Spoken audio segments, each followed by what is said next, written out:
Dans le silence oppressant d'un salon hypermoderne faiblement éclairé, la pluie s'abat contre les immenses baies vitrées. Reed Dalton se moque de Vanessa, sa voix tremblant d'une rage contenue. Il la rejette brutalement, la qualifiant de vestige de son passé. Il se moque de son odeur de lessive bon marché et de ses habitudes économes qui ne correspondent plus à son statut de multimillionnaire. Il déclare qu'il a maintenant besoin d'une reine et non d'une femme de ménage. Alors qu'il exige avec arrogance qu'elle signe les papiers du divorce pour sauver sa dignité, Vanessa reste d'un calme déconcertant. Quand elle lève enfin les yeux, ils sont vides de tristesse et d'une froideur terrifiante. Elle lui lance alors un avertissement glacial. Il pourrait bien obtenir exactement ce qu'il a demandé. L'appartement terrasse au centre de Seattle témoignait de l'ascension rapide de Reed Dalton. C'était un mélange de verre, de chrome et de cuir. Froid, cher et totalement dépourvu d'âme. C'était le genre d'endroit que les gens achetaient pour prouver qu'ils étaient arrivés, même s'ils n'avaient aucune idée de leur destination.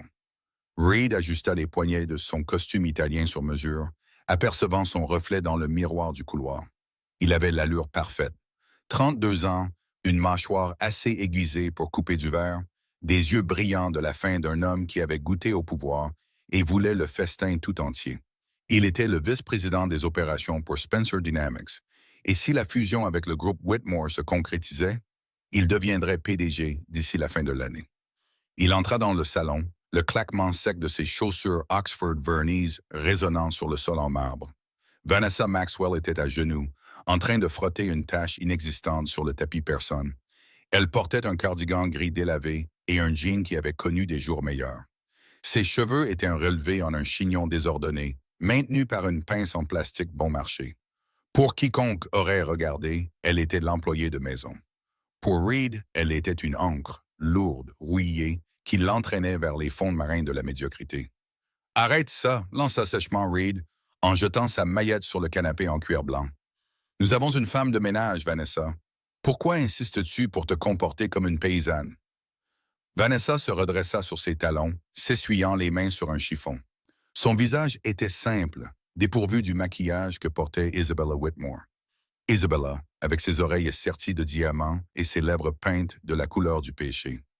Isabella, qui murmurait des promesses de pouvoir et de prestige à l'oreille de Reed, tandis que Vanessa parlait de budget pour les courses et de robinettes qui fuient.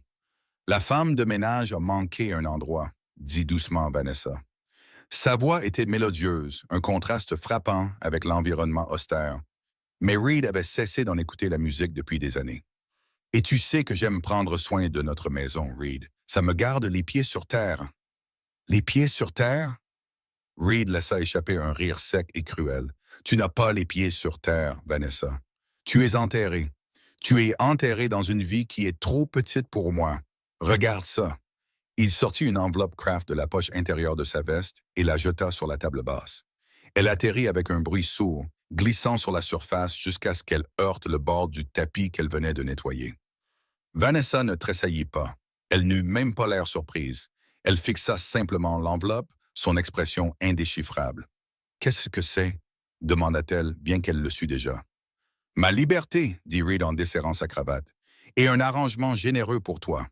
Plus que ce que tu mérites, considérant que tu n'as rien apporté à ce mariage à part des dettes et une triste histoire. » Vanessa se leva lentement. Elle n'était pas grande, mais à cet instant, sa posture changea. Sa colonne vertébrale se redressa avec une élégance qui semblait déplacée pour une femme en cardigan délavé. « Est-ce à cause d'Isabella ?» demanda Vanessa. Reed ricana à ce nom. « Ne prononce pas son nom. Tu n'as pas le droit de parler d'elle. Isabella Whitmore est une déesse. Elle comprend le monde dans lequel je vis. C'est la fille de Wren Whitmore, Vanessa. Sais-tu ce que ça signifie? Ça signifie que quand j'entre dans une pièce avec elle, les gens s'inclinent.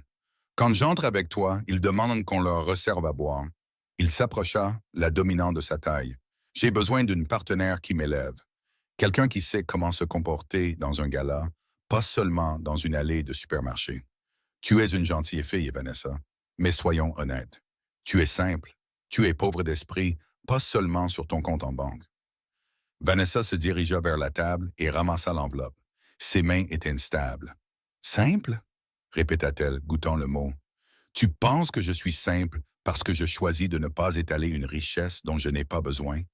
Tu n'as pas de richesse à étaler, cria Reed, sa patience s'épuisant. Je paye pour tout, les vêtements que tu portes, la nourriture que tu manges. Je t'ai sauvé, Vanessa. Je t'ai sorti de ce studio et je t'ai donné une vie. Tu m'as donné une cage, corrigea-t-elle doucement, et tu l'as remplie de choses que je n'ai jamais demandées. Et maintenant, j'ouvre la porte, rétorqua Reed. Signe les papiers. C'est Philip Oakley qui les a rédigés. C'est le meilleur requin de la ville. Alors, ne te fatigue pas à prendre un avocat. Tu ne gagneras pas. Prends la pension alimentaire. Achète-toi une jolie petite maison en banlieue et trouve un mécanicien qui aime le rôti de bœuf. C'est ton niveau. Vanessa le regarda un long moment. Il y eut une lueur dans ses yeux. Pas de la colère, pas de la tristesse, mais de la pitié. Cela rendit Reed furieux. « Je vais les lire, dit-elle. « Tu as jusqu'à demain matin, exigea Reed, se tournant vers la chambre pour faire une valise. « Je reste au Four Seasons ce soir. Isabella organise une vente aux enchères caritatives et je dois être vu avec quelqu'un qui a sa place là-bas. » Il s'arrêta sur le seuil, regardant sa femme depuis 5 ans. « Ne rends pas les choses difficiles, Vanessa. Pour une fois dans ta vie, fais ce qui est intelligent. » Vanessa le regarda partir. Au moment où la lourde porte d'entrée se referma, la façade de la pauvre femme au foyer ne tomba pas, mais l'atmosphère autour d'elle changea. L'air devint lourd. Elle sortit un téléphone prépayé de sous le coussin du canapé. Elle composa un numéro qui n'était pas enregistré dans les contacts. « C'est fait, » dit-elle dans le combiné, sa voix nette, autoritaire et dépouillée de la douceur qu'elle utilisait avec Reed. Il a initié la séparation, dit à Nicholas de préparer le jet et dit à grand-père que l'expérience est terminée. Reed Dalton a échoué au test. Le lendemain matin, les bureaux de Spencer Dynamics étaient en effervescence.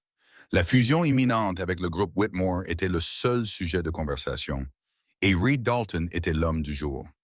Il franchit les portes en verre, saluant ses subordonnés d'un bref signe de tête. Il se sentait plus léger aujourd'hui. Le poids de la médiocrité de Vanessa se dissipait. Reed, Uriah Spencer, le PDG, lui fit signe d'entrer dans son bureau. Uriah était un homme de 60 ans, bâti comme un seconde ligne, avec une réputation d'être impitoyable, mais juste. Il avait toujours apprécié la détermination de Reed, bien qu'il ait souvent remis en question ses méthodes. « Uriah, » dit Reed en s'asseyant, « comment se présentent les chiffres? » « Solide, » grogna Uriah, mâchonnant un cigare éteint, mais Ren Whitmore se montre coriace. Il veut s'assurer que la transition de la direction est stable avant de céder les droits de distribution. Il est de la vieille école, Reed. Les valeurs familiales, la confiance. Reed sourit avec confiance. « Je déjeune avec Isabella. Je vais arranger ça. Ren m'adore. » Uriah haussa un sourcil. « Vraiment? Où est-ce qu'il adore le fait que tu sortes avec sa fille? Fais attention, mon garçon. Mélanger les affaires avec les Whitmore, c'est comme nager avec des requins. Ils sentent le sang dans l'eau à des kilomètres à la ronde. »« Je peux gérer Isabella, » dit Reed, ignorant l'avertissement. « Elle a autant besoin de moi que j'ai besoin d'elle. Elle veut diriger l'entreprise, mais son père ne laissera pas une femme prendre les rênes sans un mari fort. Je suis la clé, Uriah. »« Et ta femme? » demanda Uriah, sa voix baissant d'un ton. « Vanessa, une gentille fille. Elle a apporté des biscuits à la fête de Noël l'année dernière. » Reed fit un geste dédaigneux de la main. « Nous nous séparons à l'amiable. Nous nous sommes éloignés. Ça arrive. » Uriah le regarda un long moment, une ombre passant sur son visage. « Fais attention à ce que tu jettes, Reed. Parfois, l'emballage ne correspond pas au produit. » Reed ignora le conseil. Il quitta le bureau et se dirigea vers le ciel, le restaurant français le plus exclusif de la ville, pour rencontrer Isabella. Isabella Whitmore l'attendait à une table d'angle. Elle était magnifique, d'une manière prédatrice. Des traits fins, un maquillage impeccable et une robe rouge qui coûtait plus cher que toute la garde-robe de Vanessa. « Chérie, » ronronna-t-elle alors qu'il s'asseyait, tendant une main pour qu'il la baise. « L'as-tu fait? »« C'est en cours, » dit Reed, prenant une gorgée du pinot noir millésimé qu'elle avait déjà commandé.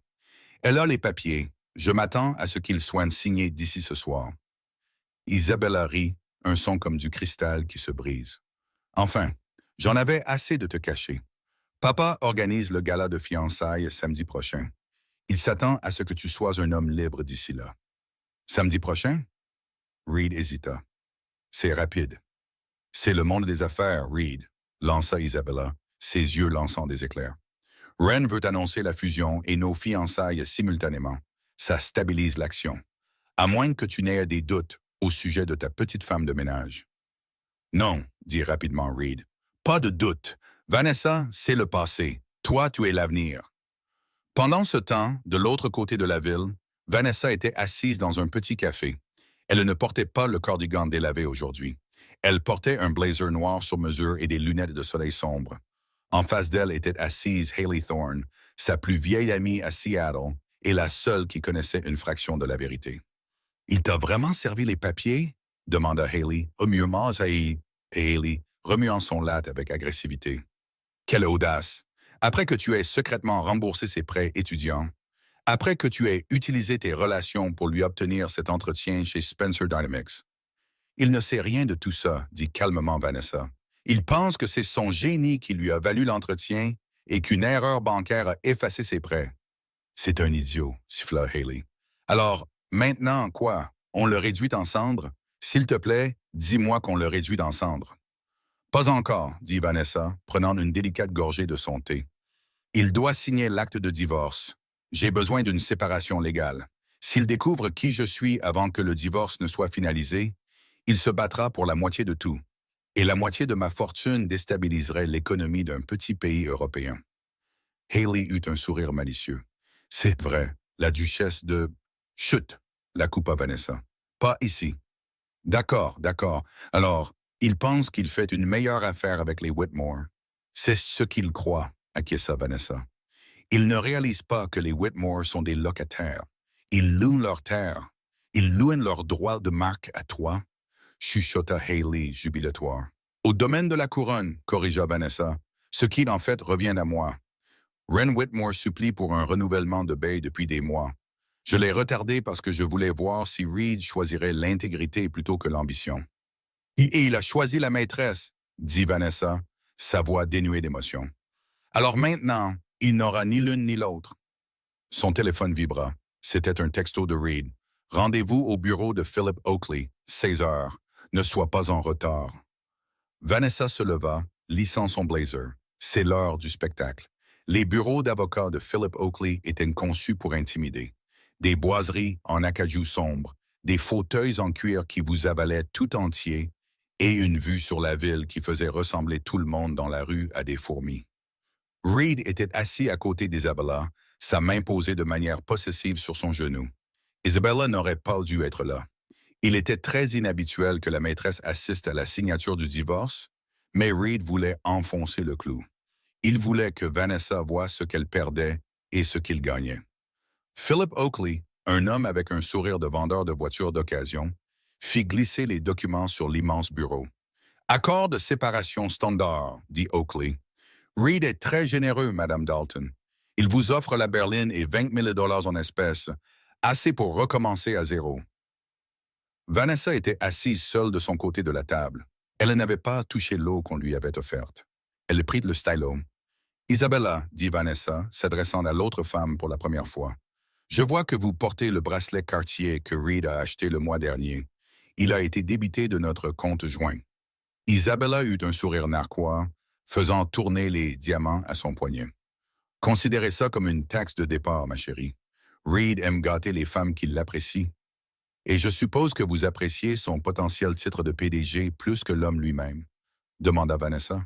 « J'apprécie le fait que ce soit un gagnant, » rétorqua Isabella. « Contrairement à d'autres. » Reed vérifia sa montre. « Signe, Vanessa, j'ai une réunion avec ton propriétaire. Je veux dire, Ren Whitmore dans 1 heure. » Vanessa tourna à la dernière page. Elle ne lut pas les termes. Elle se fichait des 20 000 $. « Reed, dit-elle, s'arrêtant avec le stylo planant au-dessus du papier, je vais te donner une dernière chance, pas de rester marié. Ce navire a déjà quitté le port. Mais une chance d'être décent. Éloigne-toi d'Isabella. Éloigne-toi de cette obsession pour le statut. Nous pouvons divorcer, mais faisons-le avec dignité. Ne t'humilie pas. » Reed rit, un son rauque et aboyant. « Tu me donnes une chance? » Vanessa, regarde autour de toi. J'ai l'avocat, l'argent et la fille. Toi, tu as un ticket de bus. Signe ce fichu papier. Vanessa le regarda dans les yeux. Elle évite la pourriture, la décadence morale absolue. Très bien, murmura-t-elle. Elle signa de son nom. Vanessa Maxwell. Elle omit le nom Dalton. Fait, dit Oakley, arrachant les papiers comme s'il avait peur qu'elle ne les manque. Félicitations. Vous êtes légalement séparés. Le décret sera finalisé dans 48 heures. Sors de ma ville, Vanessa, dit Reed, se levant et boutonnant sa veste. Retourne dans le parc à Caravan d'où tu es sorti. Vanessa se leva, elle prit sa simple pochette. Je ne quitte pas la ville, Reed. J'ai des affaires à régler. Toi, des affaires, ricana Isabella. Nettoyer les toilettes du centre commercial? Vanessa l'ignora. Elle se dirigea vers la porte, mais avant qu'elle ne puisse l'ouvrir, celle-ci s'ouvrit vers l'intérieur. Deux hommes en costume sombre, portant des oreillettes, entrèrent dans la pièce. Ils ne ressemblaient pas à des gardes de sécurité. Ils ressemblaient à des agents militaires. Derrière eux marchait un homme qui aspira l'oxygène de la pièce. Il était grand, avec des cheveux grisonnants, et un costume qui faisait paraître celui de Reed, pourtant italien, comme un déguisement. Il portait une canne à pommeau d'argent, bien qu'il ne semblât pas en avoir besoin. C'était Nicholas Kingsley, le conseiller royal, l'homme qui murmurait à l'oreille des rois et des reines. Reed fronça les sourcils. « Qui diable êtes-vous? Vous ne pouvez pas débarquer comme ça. C'est une réunion privée. » Nicholas Kingsley ne regarda même pas Reed. Il passa devant lui, devant Isabella, et s'arrêta juste en face de Vanessa. Au grand choc de Reed, l'homme imposant s'inclina. Ce n'était pas un simple signe de tête polie. C'était une révérence profonde et formelle à partir de la taille. « Votre Altesse, dit Nicholas, sa voix profonde et résonnante. La voiture attend.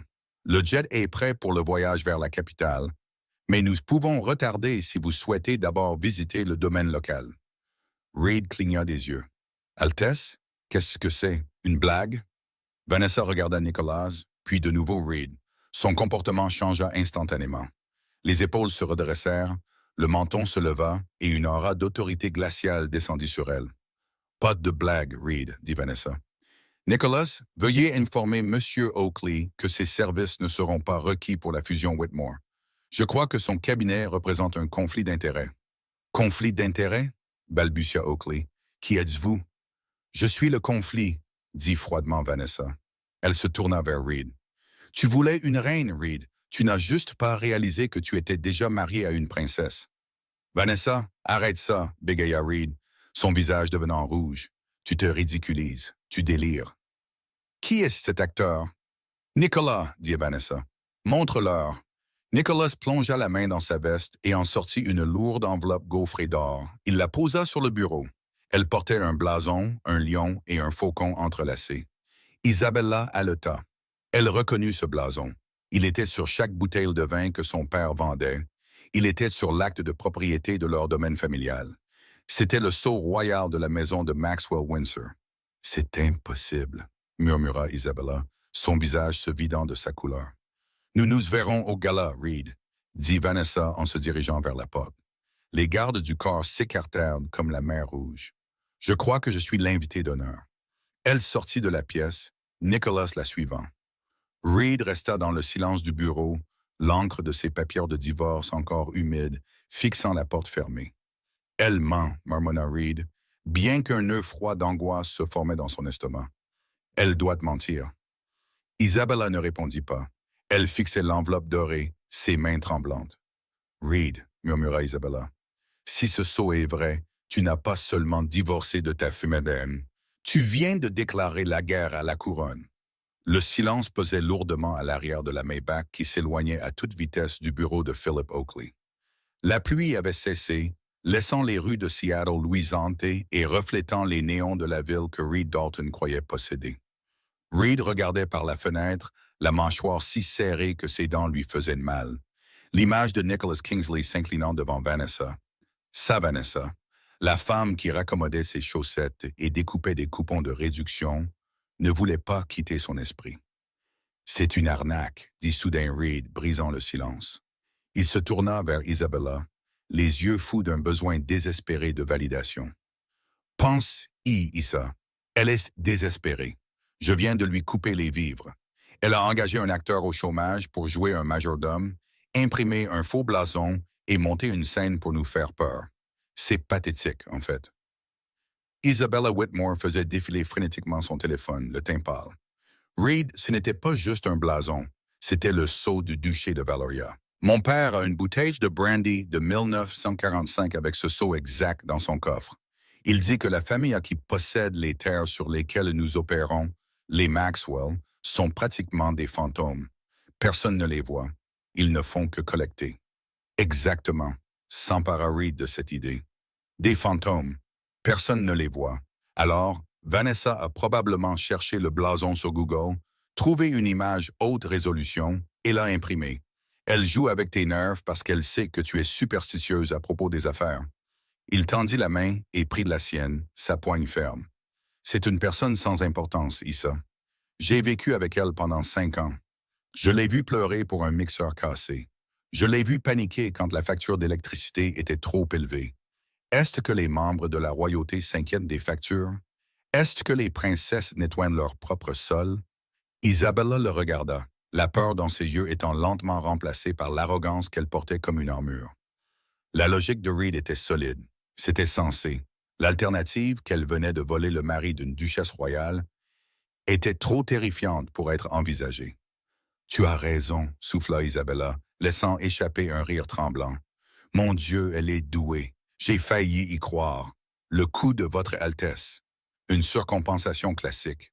Elle essaie de gâcher notre semaine, dit Reed, sa voix retrouvant son assurance habituelle. Elle veut que nous soyons sur nos gardes au gala au lieu de célébrer. Nous n'allons pas lui donner cette satisfaction. Reed sortit son téléphone et composa le numéro de Philip Oakley. Philip, aboya Reed, ignore tout ce qui vient de se passer. Vanessa monte un coup, finalise les papiers et envoie une mise en demeure à son conseiller pour usurpation d'identité. Je veux qu'elle soit écrasée. Il raccrocha et regarda Isabella. Fait, maintenant, concentrons-nous sur samedi. Qui couvre le gala? Nous avons le Seattle Times, Vogue Living et... Isabella plissa le nez. Papa a insisté pour qu'on invite Jackson Wilder. Reed fronça les sourcils. Le gars de YouTube, celui qui démasque les faux milliardaires, il a 20 millions d'abonnés, Reed. Papa pense que si Jackson diffuse en direct l'annonce de la fusion, notre action grimpera de 10 points du jour au lendemain. Il est agaçant, mais il touche la tranche démographique dont nous avons besoin pour la nouvelle division technologique. Très bien, dit Reed en lissant sa cravate. Laisse-le venir, laisse-le filmer. Je veux que le monde entier me voie prendre le fauteuil de PDG. Et si Vanessa essaie de s'incruster, eh bien, la sécurité la traitera comme l'intruse qu'elle est. Pendant les 3 jours suivants, Reed se jeta à corps perdu dans le travail. Il ignora le nœud qui lui serrait l'estomac. Il ignora le fait que lorsqu'il essaya d'accéder au compte joint pour virer à Vanessa son indemnité, le compte était gelé. Erreur de la banque, se dit-il. Juste un autre bug. Il ne remarqua pas que le bureau était plus calme que d'habitude. Il ne remarqua pas qu'Uriah Spencer l'observait depuis son bureau vitré avec un air de profonde déception. Reed ne voyait que le sommet, et il sprintait vers lui, aveugle à l'avalanche qui se formait au-dessus de sa tête. Le domaine des Whitmore était une merveille architecturale tentaculaire, perchée sur les falaises surplombant le Puget Sound. Pour le gala de fiançailles et de fusion, il avait été transformé en un palais de lumière. Des lustres en cristal pendaient des chaînes centenaires dans le jardin et une flotte de voituriers garait un défilé de Ferrari, de Bentley et de Rolls-Royce. Reed ajusta son smoking dans le miroir de la suite des invités. C'était un Tom Ford sur mesure, bleu nuit. Il avait tout l'air d'un tétan de l'entreprise. Ce soir, son divorce serait finalisé devant le tribunal de l'opinion publique et ses fiançailles avec l'héritière de l'Empire Whitmore seraient couronnées. Il sortit sur la terrasse où la fête battait son plein. L'air sentait le parfum cher, le champagne et le sel de l'océan. « Le voilà », gronda Wren Whitmore. Wren était un homme corpulent, au visage rouge et à la voix forte, mais ses yeux balayaient nerveusement les alentours. Il tenait un verre en cristal de scotch qui paraissait minuscule dans son poing. « Wren », dit Reed en serrant fermement la main de l'homme plus âgé. Une participation incroyable. « Il le faut », marmonna Wren, se penchant près de lui. Le renouvellement du bail des centres de distribution est du lundi. Les propriétaires ignorent mon équipe juridique depuis des semaines. J'ai besoin de cette fusion pour leur montrer que nous sommes stables, forts. Reed réprima un sourire narquois. Si seulement Ren savait que son propriétaire était censé être l'ex-femme de Reed. La pensée était risible. Ne t'inquiète pas, Ren. Une fois que je serai PDG, je m'occuperai des propriétaires. Je sais comment négocier avec les gens difficiles. Bon garçon, dit Ren en lui tapant dans le dos, mais son regard passa au-delà de Reed vers un jeune homme aux cheveux en désordre tenant une caméra complexe. C'est Wilder. Va lui dire bonjour. Assure-toi qu'il te prenne sous ton meilleur jour. Reed se fraya un chemin à travers la foule, acceptant les félicitations et les regards envieux. Il trouva Jackson Wilder près de la fontaine de champagne, parlant à l'objectif de sa caméra comme si c'était une personne. Alors, nous sommes ici au domaine Whitmore. Et les amis, l'odeur de l'argent est plus épaisse que l'humidité, disait Jackson, sa voix pleine d'énergie. La rumeur dit que Spencer Dynamics fusionne ce soir. Mais le vrai scoop, le futur marié vient de larguer sa première femme pour l'héritière. Des coups classiques, n'est-ce pas? Voyons s'il est aussi charmant que le communiqué de presse le dit. Reed entra dans le cadre, affichant son meilleur sourire médiatique. Jackson, bienvenue. J'espère que l'hospitalité est à la hauteur de tes attentes. Jackson baissa légèrement la caméra, souriant. Reed Dalton, je parlais justement à mes abonnés de ta grande soirée, 25 000 spectateurs en direct en ce moment. Pas de pression. Pas de pression du tout, dit Reed avec aisance. La vérité est facile à vendre. Vraiment? Demanda Jackson, une lueur de malice dans les yeux. Parce que mon chat explose à propos d'une rumeur. Quelque chose à propos d'une connexion royale. Les gens disent que les routes menant au domaine sont bloquées par la sécurité diplomatique. Le sourire de Reed vacilla une fraction de seconde. Sécurité diplomatique? Probablement pour le gouverneur. Il est sur la liste des invités. Peut-être, haussa les épaules Jackson. Mais le chat dit que les plaques d'immatriculation sont rouges.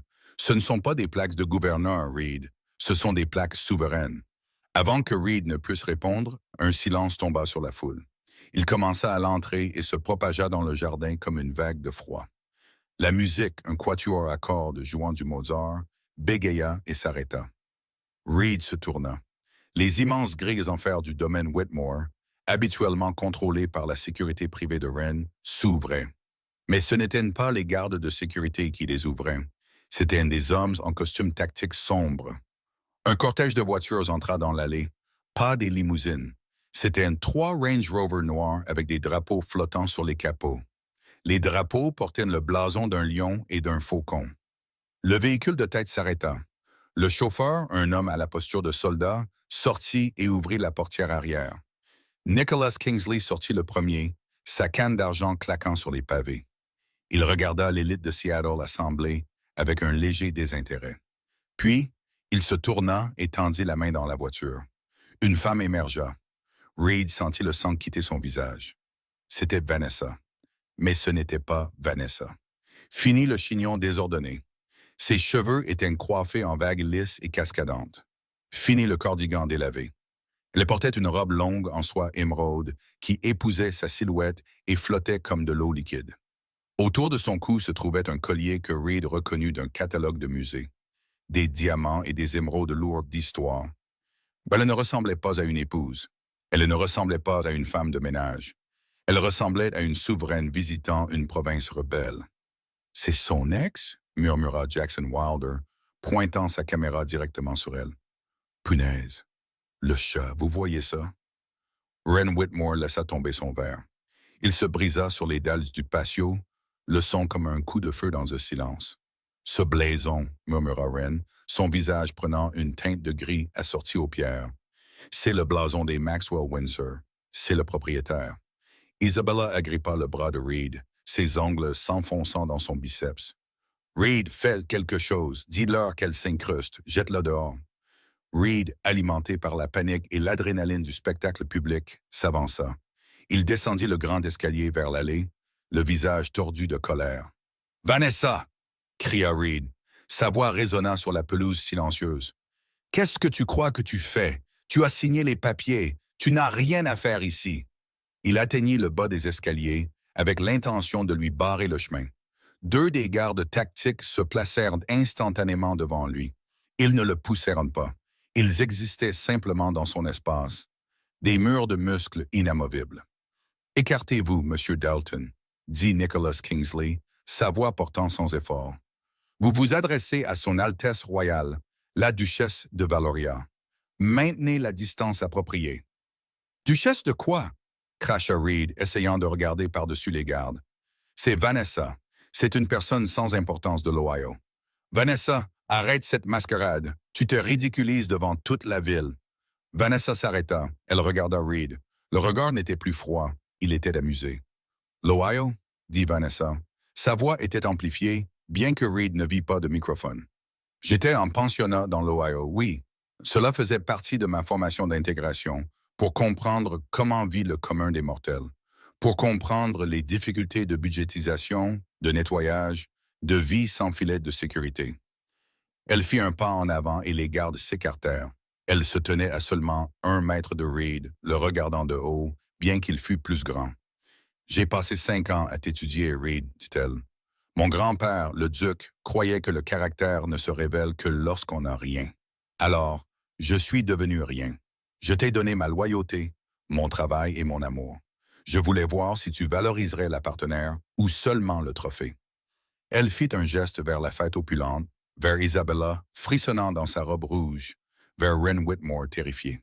« Tu as choisi le trophée, » dit doucement Vanessa, « et ce faisant, tu as prouvé que tu n'es digne ni de l'un ni de l'autre. » Jackson Wilder narrait frénétiquement dans sa caméra. « Les amis, vous entendez ça? La pauvre épouse était une patronne infiltrée. Mais en version royale, c'est de la folie. Nous sommes à 100 000 spectateurs. Le hashtag Revanche royale est numéro 1 mondial. » Wren Whitmore retrouva enfin ses jambes. Il dévala les escaliers, trébuchant presque sur ses propres pieds. Il bouscula Reed, le projetant presque dans la fontaine. « Votre Altesse !» haleta Wren, s'inclinant si bas que son nez toucha presque ses genoux. « Je n'avais aucune idée. Nous sommes honorés, vraiment honorés. Bienvenue à, eh bien, sur votre propriété. » Reed fixa Wren. « Wren, qu'est-ce que tu fais? C'est mon ex-femme. Tais-toi, idiot! » siffla Wren à Reed, la sueur coulant sur son visage. « Elle possède les terres, elle possède les centres de distribution, elle possède les droits de la marque Whitmore. » Wren se tourna de nouveau vers Vanessa, se tordant les mains. « Votre Altesse, concernant le renouvellement du bail, je fais confiance à notre relation de longue date. » « Notre relation, » interrompit Vanessa, sa voix tranchante, était basée sur la compréhension que le groupe Whitmore opérait avec intégrité. J'ai passé les 5 dernières années à observer comment cette famille fonctionne de l'intérieur. Elle tourna son regard vers Isabella. Isabella recula, se cachant derrière son père. « J'ai vu votre fille se moquer de ceux qui ont moins, » dit Vanessa. « Je l'ai vu poursuivre un homme marié, non par amour, mais par désir d'acquérir un actif d'entreprise. Et je vous ai vu, Wren, l'encourager parce que vous pensiez que cela ferait grimper le cours de votre action. »« Je peux expliquer, » balbutia Wren. « Il n'y a rien à expliquer, » dit Vanessa. Elle fit signe à Nicholas. Nicholas ouvrit un portefeuille en queries et en sortit un document. Ce n'était pas un renouvellement de bail, c'était un avis de résiliation. Avec effet immédiat, annonça Nicholas, sa voix résonnant pour que les invités et le direct l'entendent. Le domaine de la couronne exerce la clause de turpitude morale du bail commercial Whitmore. Toutes les opérations commerciales sur les terres royales doivent cesser dans les 30 jours. Les droits de la marque Whitmore Global sont par la présente révoqués pour manquement à la conduite. « Révoqués ?» hurla Wren. « Vous ne pouvez pas faire ça. C'est la faillite. Ce sont des milliards de dollars. » « Vous auriez dû lire les petits caractères, Wren, » dit calmement Vanessa. « C'est incroyable ce que les gens ignorent quand ils se croient intouchables. » Reed sentit le monde tourner. Son poste de PDG, la fusion, son avenir, tout était lié aux actifs de Whitmore. Si les actifs disparaissaient... « Vanessa, attends, » dit Reed, sa voix se brisant. Il s'avança, contournant les gardes qui le laissèrent passer cette fois, sachant peut-être qu'il n'était plus une menace. « Tu détruis des centaines d'emplois. Tu détruis mon entreprise. Spencer Dynamics a besoin de cette fusion. » Spencer Dynamics, gronda une nouvelle voix. Uriah Spencer, le patron de Reed, sortit de la foule. Il avait l'air sombre. Il descendit les escaliers et se tint à côté de Vanessa. « Uriah ?» demanda Reed confus.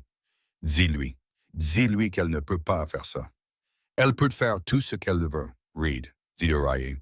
Elle est l'actionnaire majoritaire de Spencer Dynamics. Son fonds fiduciaire a acheté 51% des actions il y a 6 ans. C'est elle qui a approuvé ton embauche. Elle voulait te donner une chance de faire tes preuves. Les genoux de Reed cédèrent enfin.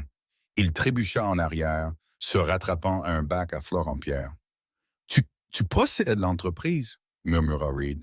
Tu as été ma patronne tout ce temps. J'étais ta partenaire, corrigea Vanessa. Tu m'as juste traité comme une servante. La caméra de Jackson Wilder était à quelques centimètres du visage de Reed maintenant. Et voilà, les amis, le regard d'un homme qui réalise qu'il a échangé un diamant contre un morceau de verre brisé. Internet te dévore tout cru, Reed. Les commentaires disent que le nom Reed Dalton est devenu synonyme de rater complètement sa chance. Vanessa se détourna de Reed, le congédiant comme s'il était un ennuyeux lors d'une fête. Nicolas, dit-elle, je trouve l'air ici étouffant. Je crois que nous en avons assez vu. Attendez! Hurla Isabella, sortant de sa transe. Elle courut en avant, des larmes coulant sur son visage, ruinant son maquillage. Vous ne pouvez pas partir comme ça. Et nous? Et le mariage? Vanessa s'arrêta. Elle regarda Isabella avec un mélange de pitié et de dégoût. Oh, faites le mariage, dit Vanessa. Vous vous méritez l'un l'autre. Rappelez-vous juste, quand vous chercherez un nouveau lieu, évitez toute propriété appartenant au domaine, ce qui, dans cette ville, représente la plupart d'entre elles. Elle remonta dans la voiture. La porte se referma avec un bruit lourd et final. Nicholas Kingsley s'inclina devant la foule stupéfaite, puis monta à l'avant. Alors que le cortège s'éloignait, laissant le silence dans son sillage, Reed se tenait seul au milieu de l'allée. Le direct tournait toujours. Les invités le fixaient. Ren Whitmore sanglotait dans ses mains. Et puis, il commença à pleuvoir. Le soleil du matin n'apporta pas la clarté. Il apporta l'exposition. Reed Dalton se réveilla dans sa suite aux Four Seasons, mais ce n'est pas le luxe qui l'accueillit. C'était le bourdonnement incessant de son téléphone. Il avait vibré au point de tomber de la table de nuit et cliquetait maintenant contre le parquet comme un insecte mourant. Il le ramassa, la tête lancinante à cause du scotch qu'il avait consommé après le gala désastreux. Il avait 412 appels manqués. Les textos défilaient si vite qu'il ne pouvait pas les lire. Mais les notifications qui lui glacèrent le sang venaient de YouTube, Twitter et Instagram. Le hashtag La Gaffe Royale était en tendance mondiale. Reed ouvrit l'application YouTube. La première vidéo de son fil recommandé s'intitulait « Un aspirant PDG humilié par sa femme secrètement princesse, le direct complet ». Elle avait 14 millions de vues en 8 heures. Il cliqua dessus. Il se regarda sur le petit écran, criant sur Vanessa, le visage rouge et mesquin. Il regarda Nicholas Kingsley le remettre à sa place avec une élégance sans effort. Il regarda Uriah Spencer le renvoyer devant le monde entier. Reed jeta le téléphone à travers la pièce. Il se brisa contre le mur, mais le silence ne revint pas. La réalité lui hurlait dessus. Il s'habilla rapidement, sautant la douche. Il devait se rendre à Spencer Dynamics. Il devait parler à Uriah. Sûrement, après 10 ans de service, Uriah ne le jetterait pas pour un différend personnel. C'était un procès pour licenciement abusif en perspective. Quand Reed arriva à la tour Spencer, son badge de sécurité ne fonctionna pas. La petite lumière sur le tourniquet clignota d'un rouge furieux. « Erreur », marmonna Reed en passant à nouveau son badge. « Allez. » « Ce n'est pas une erreur, Monsieur Dalton. » Reed leva les yeux. Le chef de la sécurité de l'immeuble, un homme nommé Miller, dont Reed n'avait jamais pris la peine d'apprendre le prénom, se tenait là avec une boîte en carton. « Miller, » dit Reed, forçant un sourire, « le système a un bug. Pouvez-vous me laisser rentrer? J'ai une réunion avec Uriah. »« Monsieur Spencer ne prend pas vos appels, » dit Miller. Sa voix dénuée de sympathie. Il poussa la boîte dans la poitrine de Reed. « Vos effets personnels. Nous avons vidé votre bureau ce matin. » Reed fixa la boîte. Elle contenait une photo encadrée de lui et d'Isabella, une agrafeuse et son stylo Montblanc. « Vous ne pouvez pas faire ça !» lança Reed, sa voix s'élevant. « Je suis le vice-président des opérations. J'ai des droits. Je monte. » Il essaya de forcer le passage du tourniquet. Miller ne bougea pas, mais 2 gardes en uniforme se placèrent derrière lui. « Vous êtes en infraction, monsieur, » dit Miller. « Et franchement, Avec la presse dehors, je ne ferai pas de scène. Il cherche du sang. Reed se tourna et regarda à travers les portes tournantes en verre. Une nuée de paparazzi et de streamers indépendants campaient sur le trottoir. Ils attendaient l'homme qui avait raté sa chance. Où ce soit, ce sont. Uriah a dit que j'étais banni, demanda Reed, la voix tremblante. Monsieur Spencer a dit que Spencer Dynamics ne peut employer personne ayant un manque de jugement de caractère démontré, récita Miller. Il a également mentionné que l'actionnaire majoritaire, c'est-à-dire votre ex-femme, a une politique de tolérance zéro pour les employés qui maltraitent leurs conjoints, en public ou en privé. Reed sentit la bile lui monter à la gorge. Ce n'était pas juste un licenciement, c'était une exécution. Il prit la boîte et sortit par la sortie de service, évitant la meute de journalistes. Mais il ne pouvait pas éviter Internet. Chaque fois qu'il croisait quelqu'un dans la rue, il voyait la reconnaissance dans leurs yeux. Les chuchotements, les rires étouffés. Il se réfugia dans un café, remontant son col. Il commanda un café noir, tendant sa carte de crédit en platine. « Refusez », dit sèchement le barista. « Réessayez », siffla Reed. « Elle a une limite de 50 000 $. Il est indiqué « Carte signalée volée barre oblique gelée par le titulaire principal du compte », lut le barista. Reed se figea, le compte joint. Il n'avait jamais séparé ses finances car il supposait qu'il serait celui qui dicterait les conditions. Vanessa l'avait bloqué. « Avez-vous de l'argent liquide ?» demanda le barista, regardant la file qui se formait derrière lui. Reed tâta ses poches. Il n'avait rien. Il laissa le café sur le comptoir et sortit sous la pluie, la boîte en carton s'humidifiant dans ses bras. Il était un millionnaire sur le papier, mais en pratique, il était sans le sou. Si la chute de Reed fut rapide, l'effondrement des Whitmore fut catastrophique. Reed prit un taxi pour le domaine Whitmore, payant le chauffeur avec sa montre de luxe car il n'avait pas d'argent. Il devait se regrouper avec Isabella. Ils étaient dans le même bateau. S'ils se mariaient rapidement, ils pourraient changer le récit. Roméo et Juliette contre la couronne. Mais, quand il arriva au domaine, les grilles étaient ouvertes et des camions de déménagement s'alignaient déjà dans l'allée. Il courut dans le hall principal. La maison était en plein chaos. Le personnel emballait des caisses. On décrochait les œuvres d'art des murs. « Isabella !» cria Reed. Il la trouva dans la bibliothèque, jetant des livres dans un feu. Elle avait l'air dérangée. Son mascara était étalé et elle portait une robe de chambre en soie déchirée à l'ourlet. « Qu'est-ce que tu fais ?» demanda Reed horrifié. Isabella se retourna. Ses yeux étaient pleins de haine. « Je brûle les registres avant que les experts comptables n'arrivent. »« Quels experts comptables? Les auditeurs de la couronne !» hurla Isabella. « Ton ex-femme n'a pas seulement résilié le bail, Reed. Elle a ordonné un audit complet des 10 dernières années des opérations de Whitmore Global sur les terres royales. Ils vont trouver les comptes offshore. Ils vont trouver l'évasion fiscale. Papa va aller en prison. » Reed recula. « Je n'étais pas au courant de l'évasion fiscale. »« Tu étais le vice-président des opérations, » rit Isabella hystériquement. « Tu as signé l'intention de fusion. Tu es nommé comme co-conspirateur dans la citation à comparaître que papa vient de recevoir. » Reed sentit la pièce tourner. « Non, non, j'étais juste la façade. Je n'ai pas regardé les livres. »« L'ignorance n'est pas une défense, Reed, » dit Ren Whitmore, entrant en titubant dans la pièce. Il paraissait 10 ans de plus que la veille. Il tenait un verre de whisky dans une main et un revolver dans l'autre. Reed se figea. « Ren, pose ça. »« C'est fini, » articula Ren avec difficulté. « L'action a chuté de 90% depuis l'ouverture du marché. Les banques ont réclamé les prêts. Nous sommes en faillite et c'est de ta faute. » Ren pointa le pistolet d'une main tremblante sur Reed. « C'est toi qui l'as fait entrer dans nos vies. Tu as vécu avec une vipère pendant 5 ans et tu n'as pas vu les crocs. Si seulement tu l'avais bien traitée, si seulement tu étais resté marié avec elle, nous serions de la royauté aujourd'hui. »« Papa, arrête !» Isabella lui attrapa le bras. « Lui tirer dessus ne réglera rien. Nous avons besoin d'un bouc émissaire. » Isabella se tourna vers Reed, son visage passant de l'hystérie au calcul froid. « Reed, tu vas porter le chapeau. »« Pardon? » « Nous dirons que tu as orchestré les comptes offshore, » dit rapidement Isabella. « Nous dirons que tu as forcé papa à les signer. Tu étais le jeune cadre ambitieux. Nous n'étions que la famille confiante. »« Vous êtes fou, » murmura Reed. « Je t'aimais. J'ai quitté ma femme pour toi. » Tu l'as quitté pour mon argent, hurla Isabella. Et maintenant qu'il a disparu, à quoi sers-tu?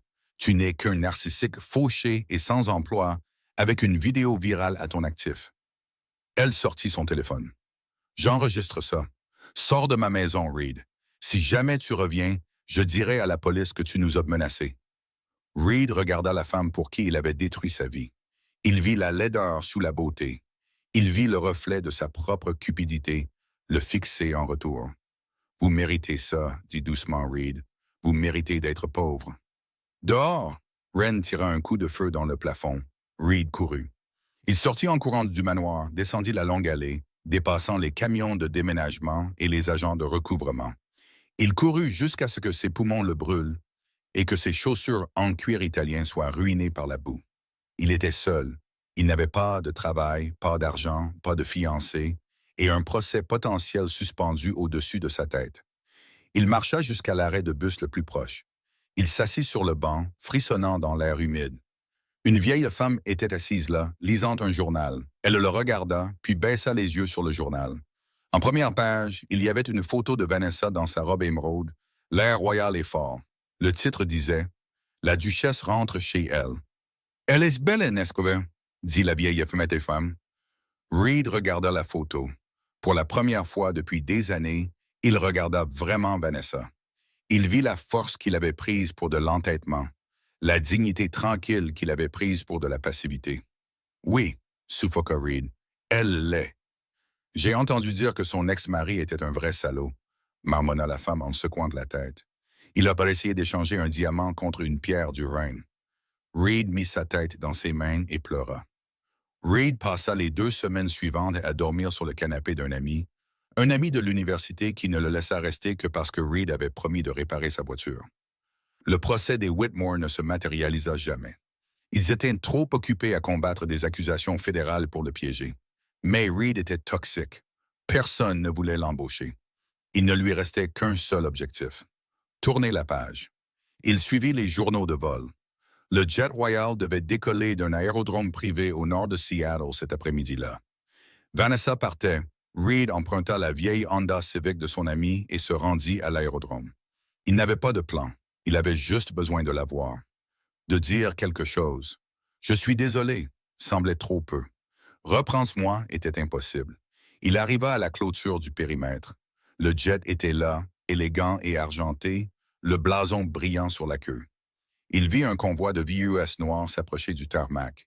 Il courut vers la porte, agitant les bras. « Vanessa! Vanessa! S'il vous plaît! » Des gardes de sécurité l'interceptèrent immédiatement.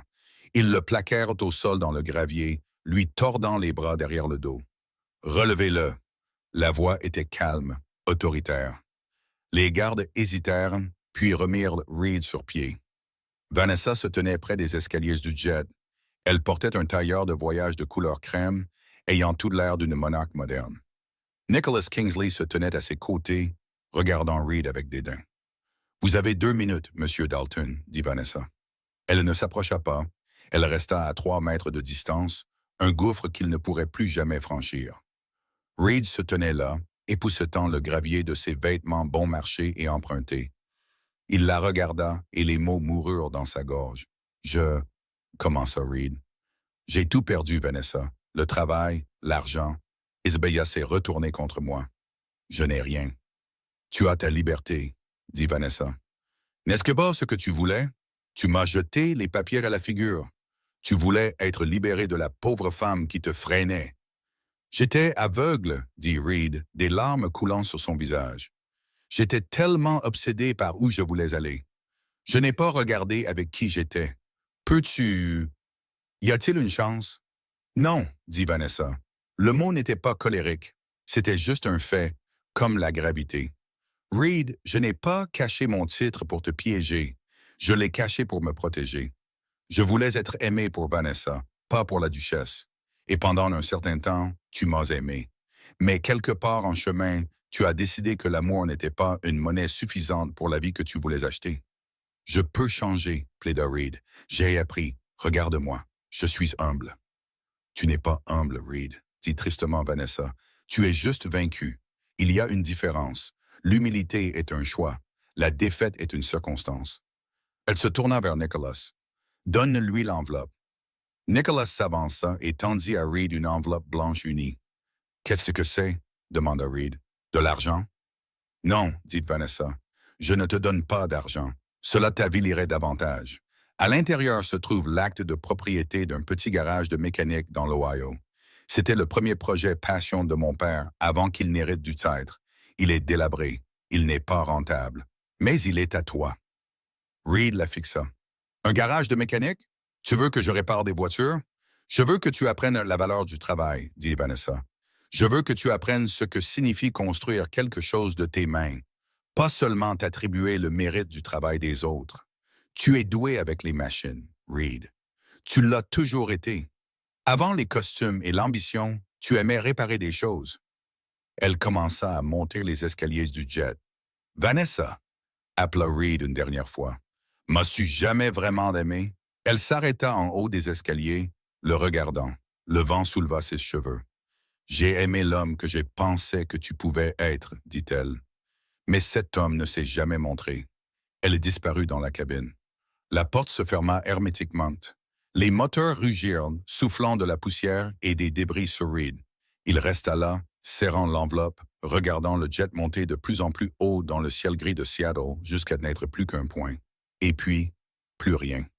Le garage était petit, sentant l'huile et les vieux pneus. Il était situé dans un coin oublié de Dayton, dans l'Ohio. Reed Dalton essuya la graisse de ses mains avec un chiffon. Il portait une combinaison bleue avec le nom Reed cousu sur la poche. Il avait maintenant une barbe soigneusement taillée. Il avait l'air fatigué, mais la faim frénétique avait disparu de ses yeux.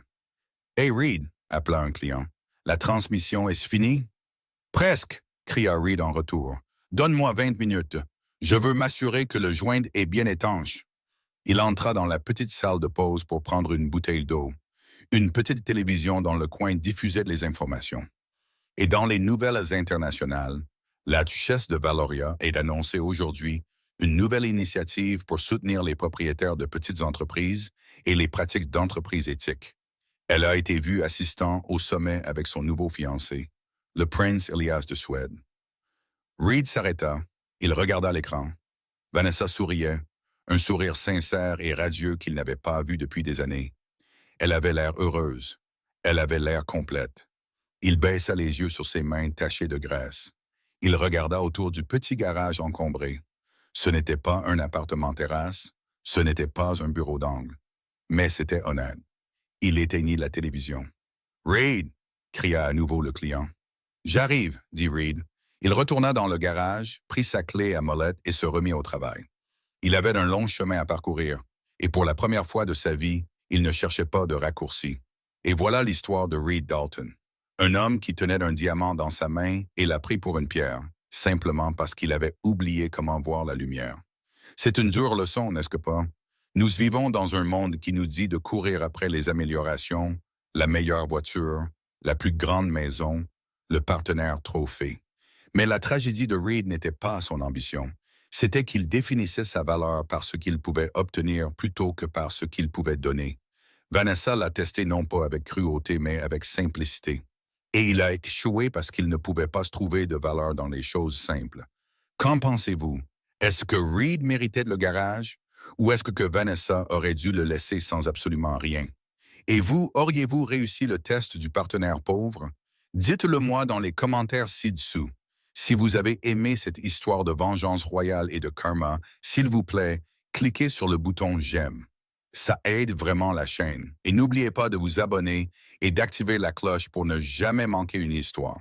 D'ici la prochaine fois, souvenez-vous, l'herbe n'est pas plus verte ailleurs. Elle est plus verte là où on l'arrose.